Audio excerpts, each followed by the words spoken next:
Factory act लागू आहे. त्या फॅक्टरी ऍक्टनुसार तुम्हाला उपाहारगृहाची व्यवस्था आहे, तुम्हाला टॉयलेटची व्यवस्था आहे, स्वच्छतागृह द्यावी लागतात, विश्रांतीगृह द्यावी लागतात, स्पोर्ट्स रूम द्यावी लागते, लायब्ररी द्यावी लागते, मेडिकल सेवा द्यावी लागते. ह्या सगळ्या सेवा देण्यासाठी जागांची आवश्यकता आहे. पण मग कुठली तरी जागा लिहायची आणि तिथे आता उदाहरणार्थ ह्या स्टाफ जो नेमलेला आहे, लेडीज स्टाफ आहे आपल्या इथे सांताक्रूज आगारामध्ये, मातेश्वरी कंपनीला एक कॉन्ट्रॅक्ट दिलेला आहे. त्यांचा कंडक्टर आणि ड्रायव्हर दोन्ही त्यांचे आहेत. ते एकमेव कंत्राटदाराला कंडक्टर आणि ड्रायव्हर दिलेले आहेत.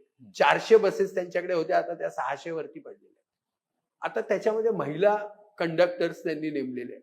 आता त्या महिला कंडक्टर्ससाठी विश्रांतीगृह वेगळी दिली पाहिजे, स्वच्छतागृह वेगळी असली पाहिजे.